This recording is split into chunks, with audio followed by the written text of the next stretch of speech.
Hello students. तो last video में हमने क्वेश्चंस किए इवेपोरेशन पे कॉन्सेप्ट पे, और आज हम देखेंगे कुछ नया और इम्पॉर्टेंट क्वेश्चंस। तो जैसे मैंने फर्स्ट क्वेश्चन लिखा हुआ है, osmosis is a special kind of diffusion. Diffusion और ऑस्मोसिस को हम ऑलरेडी समझ चुके हैं। ऑस्मोसिस को नहीं समझा है, ऑस्मोसिस को हम लोग नेक्स्ट वीडियो में समझेंगे, सेपरेटली समझेंगे। बट अभी हमें देखना है कि ऑस्मोसिस को हम डिफ्यूजन से कैसे रिलेट कर सकते हैं। देखो, डिफ्यूजन तो आपको पता है इंटरमिक्सिंग ऑफ टू सब्सटेंसेस जैसे गैसेस और लिक्विड्स में होता है। तो अगर हम ऑस्मोसिस की बात करें, मैं यहाँ पे कोई एक एग्जांपल देता हूँ। देखो क्या होगा। तो अगर मान लेते हैं हमारे पास एक कंटेनर है, ठीक है। एक कंटेनर मैंने यहाँ पर इसको सेमी परमेबल मेम्ब्रेन से सेपरेट किया हुआ है। This is what, this is SPM, semi permeable membrane, ठीक है। अब यहाँ पे मैंने कुछ लिक्विड लिया हुआ है, यहाँ पे मैंने कुछ लिक्विड लिया हुआ है, ठीक है। तो मान लेते हैं यहाँ पर मैंने 100 ग्राम वाटर में इसमें 5 ग्राम शुगर या सॉल्ट डाली हुई है, और यहाँ पर भी 100 ग्राम वाटर लिया हुआ है, ठीक है। और यहाँ पे मैंने मान लेते हैं 20 ग्राम सॉल्ट डाली हुई है। तो यहाँ पर सॉल्ट का कंसंट्रेशन ज़्यादा है, यहाँ पर सॉल्ट का कंसंट्रेशन कम है, ठीक है। तो क्या होगा, आपको इस सेमी परमेबल मेम्ब्रेन, और इसको मैं थोड़ी देर के लिए छोड़ दूँ, ये हमारा सेमी परमेबल मेम्ब्रेन है। यहाँ पे यहाँ का लिक्विड अलग है, यहाँ का लिक्विड अलग है इनिशियली। आप क्या देखोगे, थोड़ी देर बाद यहाँ पर जो वाटर पार्टिकल होगा वो यहाँ मूव करने लगेगा, और थोड़ी देर बाद जो यहाँ का लेवल होगा वो ऊपर चला जाएगा, और यहाँ का लेवल नीचे चला जाएगा। तो यहाँ पर ये क्या हुआ है, इस प्रोसेस को हम बोलते हैं ऑस्मोसिस, जहाँ पर सॉल्वेंट पार्टिकल लो कंसंट्रेशन से हाई कंसंट्रेशन की तरफ मूव करता है। यहाँ पर सॉल्ट का कंसंट्रेशन ज़्यादा है, तो ये जो यहाँ का जो वाटर है, यहाँ का वाटर में सॉल्ट कम है, तो ये इसको भी अपने जैसा बनाने के लिए उधर मूव करने लगता है, ठीक है। मतलब हायर कंसंट्रेशन, सॉल्वेंट का हायर कंसंट्रेशन और सॉल्यूट का लो कंसंट्रेशन, ठीक है। समझ में आ रही बात, कंसंट्रेशन टर्म समझ में आता होगा, ठीक है। यहाँ पर वाटर का कंसंट्रेशन ज़्यादा है, यहाँ वाटर का कंसंट्रेशन कम है, यहाँ सॉल्ट का कंसंट्रेशन कम है, यहाँ सॉल्ट का कंसंट्रेशन ज़्यादा है। तो इसको इक्वल बनाने के लिए क्या करना पड़ेगा, वाटर को इधर मूव करना पड़ेगा। तो ये सेल्फ मूवमेंट होता है, ये इसको कराना नहीं पड़ता। ये कैसा होता है, ये होता है हमारा सेल्फ, ठीक है, ये खुद से ही होता है। तो वही मैंने लिखा है यहाँ पर, the movement of particles from low concentration to high concentration is responsible for diffusion. इसको तो हम डिफ्यूजन बोलते हैं कि दो सब्सटेंस है, मान लेते हैं यहाँ पर एक जैसे मैंने यहाँ पर कुछ लिया हुआ है, यहाँ का कंसंट्रेशन ज़्यादा है, यहाँ का कंसंट्रेशन कम है, तो यहाँ का जो पार्टिकल होगा यहाँ मूव करेगा, ठीक है। तो higher concentration from there higher concentration to there lower concentration. से मान लो यहाँ पर नाइट्रोजन गैस फिल है, यहाँ पर हाइड्रोजन गैस फिल है, और यहाँ पर मान लेते हैं ऑक्सीजन गैस फिल है। तो ये क्या करेंगे, आपस में इंटरमिक्स हो जाएंगे, सबके सब आपस में इंटरमिक्स हो जाएंगे, क्योंकि अपने हायर कंसंट्रेशन से अपने लोअर कंसंट्रेशन की तरफ मूवमेंट, यही तो होता है डिफ्यूजन। तो the movement of particle from low concentration to high concentration, ठीक है, is responsible for diffusion in liquid and gases, क्योंकि सॉलिड्स में तो होता ही नहीं है डिफ्यूजन, या बहुत ही कम होता है, रेयर होता है। In the case of osmosis, osmosis में भी बताया मैंने क्या होता है, ठीक है। यहाँ पे क्या होगा, low concentration to higher concentration. कौन सा लो कंसंट्रेशन, सॉल्यूट का, ठीक है। तो यहाँ पे क्या होगा, the particle move from low concentration, यहाँ पे कंसंट्रेशन कम है, यहाँ पे ज्यादा है, ठीक है, टू हाई कंसंट्रेशन, ठीक है, थ्रू सेमी परमेबल मेम्ब्रेन। एक क्वेश्चन डिफरेंस और भी है, डिफ्यूजन में हमें कभी भी सेमी परमेबल मेम्ब्रेन की रिक्वायरमेंट नहीं होती, लेकिन जब ऑस्मोसिस की बात करते हैं, this process only can take place in the presence of SPM, semi permeable membrane, ठीक है। सेमी परमेबल मेम्ब्रेन नहीं होगा तो ऑस्मोसिस का प्रोसेस नहीं हो पाएगा, ठीक है। So low concentration to high concentration through semi permeable membrane, this happens because of diffusion, this happens because of diffusion, क्योंकि उसको आपस में तो इक्वली करना है, तभी तो ये उधर मूव कर रहा है। So that's why only osmosis is called special kind of diffusion. Okay, so osmosis को हम लोग नेक्स्ट वीडियो में तो बहुत अच्छे समझने ही वाले हैं, वहाँ पर मैं आपको सारे कॉन्सेप्ट बताऊंगा, ये चीज़ फिर से बताऊंगा, और भी वहाँ पर कुछ कॉन्सेप्ट आएंगे, रिवर्स ऑस्मोसिस क्या होता है, ऑस्मोटिक प्रेशर क्या होता है, इन सारे टर्म्स को भी समझेंगे। देखते हैं नेक्स्ट क्वेश्चन।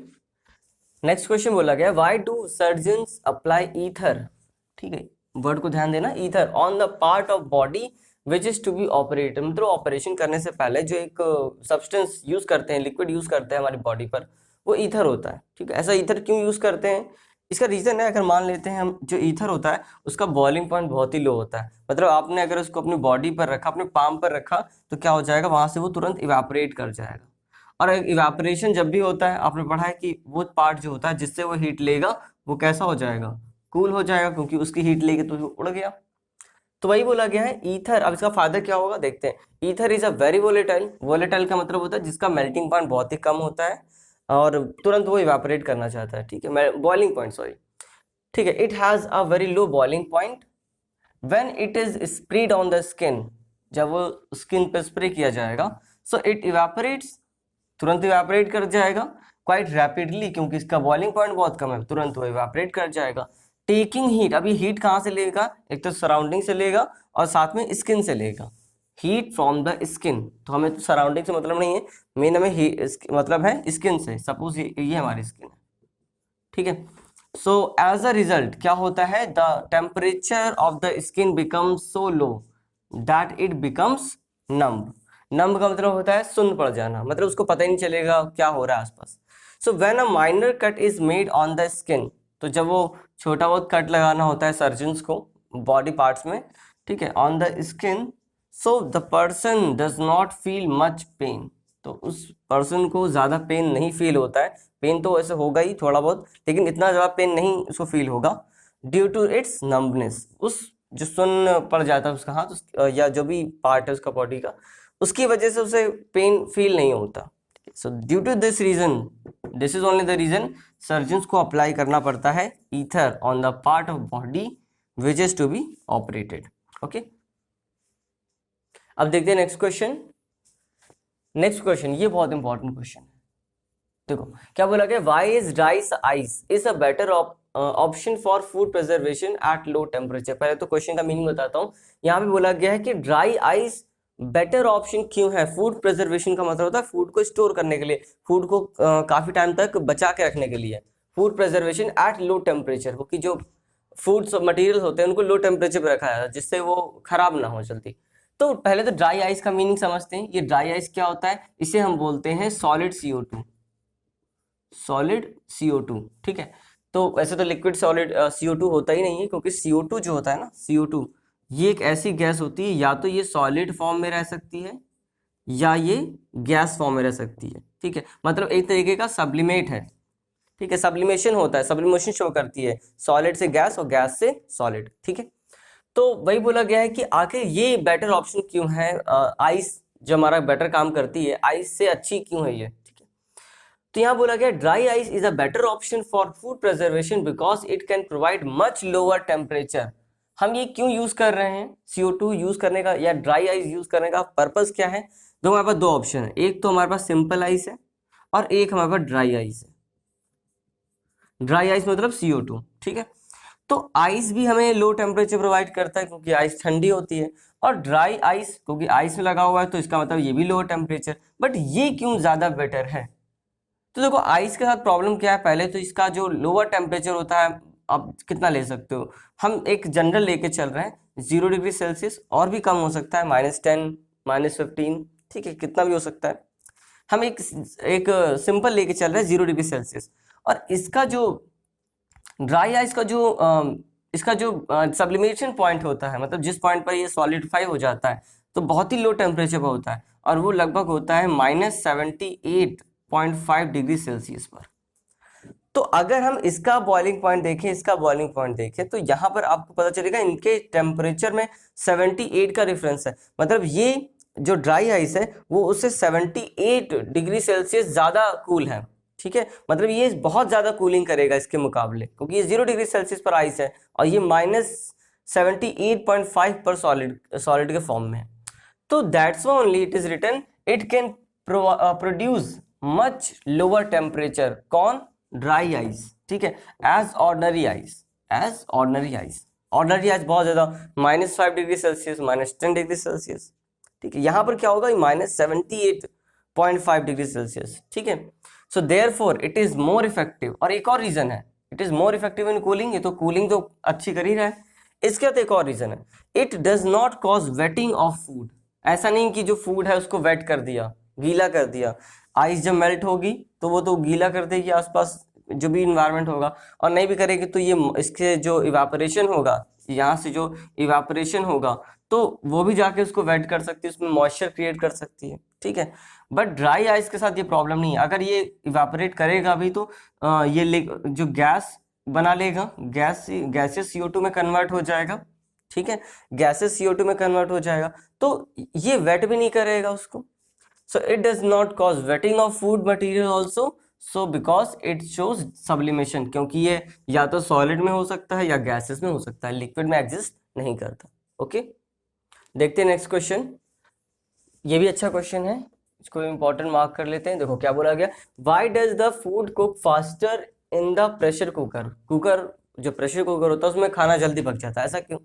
देखो एक सिंपल सा कॉन्सेप्ट है, मान लेते हैं ये प्रेशर कुकर है, ये मान लेते हैं प्रेशर कुकर है, ठीक है, ये प्रेशर कुकर है, ठीक है, ये प्रेशर कुकर है। तो इसमें हम जो भी फूड कुक करेंगे, बॉयल वाटर तो होगा, इसमें वाटर को बॉयल करना होगा। तो यहाँ पर क्योंकि ऊपर ढक्कन बंद होता है, कैप बंद लगी होती है, तो यहाँ पर जो वाटर इवेपोरेट होगा तो ये उड़ तो पाएगा नहीं, जा नहीं पाएगा। तो यहाँ पर जो अभी इसका प्रेशर है इस पॉइंट पर, मतलब ऊपर वाले इस सरफेस के ऊपर, तो यहाँ पर जो प्रेशर होगा, ठीक है, वो बढ़ जाएगा, क्योंकि यहाँ पे लगातार इवेपोरेशन तो होगा लेकिन वो ऊपर नहीं जा पाएंगे गैसेस, तो उसकी सरफेस पर क्या करेंगे, वो प्रेशर एक्सर्ट करेंगे, तो यहाँ पर प्रेशर बहुत ज़्यादा बढ़ जाएगा। अगर प्रेशर बढ़ेगा तो यहाँ का जो बॉइलिंग पॉइंट होगा वो भी बढ़ जाएगा, क्योंकि मैंने आपको बताया है कि बॉइलिंग पॉइंट पर प्रेशर का क्या इफेक्ट होता है, बहुत अच्छे से बताया मेल्टिंग पॉइंट और बॉइलिंग पॉइंट वाले वीडियो में। तो बॉइलिंग पॉइंट बढ़ जाएगा क्योंकि प्रेशर इंक्रीज किया, तो बॉइलिंग पॉइंट बढ़ने की वजह से जो भी यहाँ पे आपने कुकिंग के लिए जो भी मटेरियल यूज़ किया है, ठीक है, जो भी सब्जियां दालें जो भी यूज़ किए, वो बहुत ही हाई टेम्परेचर उनको मिल जाएगा उनको कुक होने के लिए। तो पहले तो वो कुक बहुत अच्छे तरीके से होंगी और हाई टेम्परेचर होने की वजह से जल्दी होंगी, ठीक है। तो वही बोला गया है, in the pressure cooker the presence of the pressure is higher than the atmospheric pressure. Normal atmospheric pressure तो 1 एटमॉस्फेयर होता है, उसको 1, तो यहाँ पर 1 एटमॉस्फेयर से भी ज्यादा हो जाता है प्रेशर, ठीक है। So the water boils at higher temperature, बिल्कुल होगा हवा हाई टेम्परेचर पे, क्योंकि इसका बॉइलिंग पॉइंट बढ़ जाएगा, ठीक है। In the pressure cooker the water boils at high temperature in the pressure cooker, ठीक है, समझ में आ रही बात। जैसे मान लो नॉर्मल कितना होता है, 100 डिग्री सेल्सियस पर होता है, लेकिन इसके अंदर जो वाटर बॉयल करेगा वो हो सकता है 120 डिग्री सेल्सियस पे करे, 130 डिग्री सेल्सियस पे करे, ठीक है, मतलब 100 डिग्री से ज़्यादा ही करना है। सो फूड कुक्स, अब इतने ज़्यादा टेम्परेचर पर जो फूड होगा बहुत अच्छे तरीके से पक जाएगा और जल्दी पक जाएगा। सो फूड कुक्स बेटर कुक होता है एंड क्विकर मतलब जल्दी एट हायर टेम्परेचर, ठीक है। सो सिंस, अब ये चीज़ें दोनों ही चीज़ें हमें प्रेशर कुकर में मिल जाती हैं, so since there is a high temperature in the pressure cooker, so it helps in cooking of food faster. इस वजह से ये हेल्प करता है फूड को कुक करने में फास्टर। ओके, देखते हैं next question. So next question बहुत इंटरेस्टिंग है, व्हाई डू कुल्फी सेलर्स, मतलब आइसक्रीम सेलर्स भी बोल सकते हैं आप, कुल्फी को आइसक्रीम के फॉर्म में आप बोल सकते हो, आइसक्रीम, ठीक है। व्हाई डू आइसक्रीम सेलर और kulfi sellers use the mixture of ice and common salt, ठीक है। आप अगर देखोगे वो जो कुल्फी सेलर्स होते हैं वो क्या करते हैं, जो आइसक्रीम होती है या जो कुल्फी होती है उसको आइस में से रखते हैं सो दैट कि वो सॉलिड हो जाए, ठीक है, वो मतलब जम जाए। एज अ फ्रीजिंग मिक्सचर, मतलब फ्रीजिंग मिक्सचर के तौर पे वो आइस और इसका कॉमन सॉल्ट का यूज क्यों करते हैं, ऐसा क्वेश्चन है। मतलब वो सिंपल आइस को भी तो यूज कर सकते हैं, तो कॉमन सॉल्ट उसमें ऐड क्यों करते हैं, ये सोचने वाली बात है। देखो अगर हम सिंपल आइस की बात करें या अगर हम सिंपल वाटर की बात करें, चलो वाटर की बात करते हैं, अगर हम प्योर वाटर की बात करते हैं एट 1 एटमॉस्फेरिक प्रेशर, इसका जो फ्रीजिंग पॉइंट होगा वो 0 डिग्री सेल्सियस होगा, ठीक है। तो अगर वो वाटर यूज करेगा उसको, उसका मतलब मान लेते हैं जो सिंपल उसने आइस यूज किया है तो मान लेते हैं 0 डिग्री सेल्सियस पर, या थोड़ा इससे कम होगा, मान लेते हैं बहुत ज़्यादा -10 डिग्री सेल्सियस, ठीक है, इस तरीके से होगा -5 डिग्री सेल्सियस। लेकिन अगर इसने साथ में, अगर इसमें साथ में आइस के साथ इसने सॉल्ट ऐड कर दिया या कोई और सॉल्ट ऐड कर दिया, तो ये एक तरीके से इम्प्योरिटी का काम करेगा। और on adding impurity to the water, इसका फ्रीजिंग पॉइंट क्या हो जाता है और बिलो हो जाता है 0 डिग्री, मतलब अब ये 0 डिग्री सेल्सियस पे बॉयल नहीं फ्रीज नहीं होगा। अब ये इससे लोअर टेम्परेचर पर होगा, हो सकता है -120 डिग्री सेल्सियस पर हो, -110 डिग्री सेल्सियस पर हो, ठीक है। तो कहने का ये मतलब है कि अगर वो ये मिक्सचर यूज करेगा तो इसका जो फ्रीजिंग पॉइंट होगा वो 0 डिग्री सेल्सियस से भी बिलो हो जाएगा। तो मान लेते हैं फॉर एग्जांपल ये 115 डिग्री सेल्सियस पर फ्रीज हो गया। तो अभी अगर हम सिंपल वाटर की बात करें जो कि 0 डिग्री सेल्सियस पर फ्रीज हो रहा था, अभी ये क्या हो रहा है -115 डिग्री सेल्सियस पर हो रहा है। मान लेते हैं ये कोई आइसक्रीम है, ठीक है, ये कोई एक आइसक्रीम है, ठीक है, ये एक आइसक्रीम है, ठीक है, और यहाँ पर इसको फ्रीज करना है। तो यहाँ पर इसके अगल बगल क्या होंगे, अगल बगल आइस के टुकड़े रखे होंगे जो कि इसको फ्रीज करेंगे। तो ये तो हाई टेम्परेचर पर है, लो टेम्परेचर पर, तो यहाँ से हीट यहाँ ट्रांसफर होगी और इसकी कूलिंग होगी, तो धीरे धीरे कूलिंग होगी। तो ये जो अगर ये 0 डिग्री सेल्सियस पर होगा तो यहाँ पर एक टाइम के बाद रुक जाएगी, मतलब इसका जो हीट ट्रांसफर रुक जाएगा। लेकिन अगर यही -115 डिग्री सेल्सियस पर है तो इसका हीट का ट्रांसफर और ज़्यादा होगा, मतलब इसका हीट और बाहर निकलेगा, ये और ज़्यादा कूल होगा, और ज़्यादा कूल होगा, मतलब इसकी जो कूलिंग होगी वो ज़्यादा इफेक्टिव होगी और ज़्यादा टाइम तक होगी, ठीक है। तो जितनी बातें मैंने बताई सब ये लिखा हुआ है। So when salt is added to ice, तो आइस के प्लेस पे आप वाटर भी लिख सकते हो, ये क्योंकि ये एक जनरल एग्जांपल है। So when salt is added to water the freezing point of ice, ठीक है, वही बात है। चलो इसको यहाँ पे ब्रैकेट में आइस भी लिख लो तो ज्यादा क्लियर होगा। When salt is added to ice, ठीक है, water, the freezing point of ice is lower down below 0 degree Celsius, 0 degree Celsius के भी बिलो चला जाता है। Due to this there will be a large difference in the temperature, there will be a large difference in the temperature of ice and the kulfi. इसकी वजह से देखो यहाँ पे पहले कितना था 0 डिग्री सेल्सियस और मान लेते हैं ये 25 डिग्री सेल्सियस, तो अभी 75 का डिफरेंस है, देखो 0 डिग्री और 25 75 का डिफरेंस है। अब अगर ये 115 चला गया, -115 चला गया तो 15 का और बढ़ गया, तो 75 + 15 कितना हो 90, अब 90 का डिफरेंस आ रहा है, ठीक है, तो ज्यादा कूलिंग होगी। सो कह रहा है due to this reason there will be a large difference in the temperature of ice and kulfi, मतलब ice cream. So a large amount of heat is transferred, कहां से ट्रांसफर होगा, large amount of heat is transferred from kulfi to ice, kulfi से ही तो ice में जाएगा, मतलब आइस का काम थोड़ा नहीं है, आइस का काम है बस कूलिंग प्रोवाइड करना, वो कूलिंग प्रोवाइड कर देगा। सो एज अ रिजल्ट जो लार्ज ट्रांसफर ऑफ हीट हुआ है, मतलब हीट हायर से लोअर जाती है हमेशा, हीट कहाँ जाती है, हीट हमेशा हायर टू लोअर जाती है हमेशा, मतलब हाई टेम्परेचर से लो टेम्परेचर, तो इसका टेम्परेचर हाई है इसका लो है। So cooling of kulfi will be higher, मतलब ये ज्यादा और ज्यादा कूल होगा, बहुत ज्यादा कूल हो जाएगा, एंड फॉर लॉन्गर टाइम, और ज्यादा टाइम के लिए कूल हो जाएगा। ओके, देखते हैं last question. So why do we sprinkle water on the cotton clothes before ironing, मतलब हम जब कॉटन की क्लोथ्स को स्पेशली आयरन करते हैं तो क्या करते हैं, इसके ऊपर थोड़ा वाटर स्प्रिंकल कर देते हैं, इसके क्या फायदा होता है। तो जब हम वाटर स्प्रिंकल करेंगे तो क्या होगा, so cotton clothes are wetted slightly, मतलब उस पर स्प्रिंकल की जाती है before ironing in order to prevent the burning, ठीक है, बर्न ना हो वो clothes, that's why only. So if iron is heated strongly तो क्या होगा, and applied on the cloth so it may burn, वो क्लोथ्स को बर्न कर सकता है।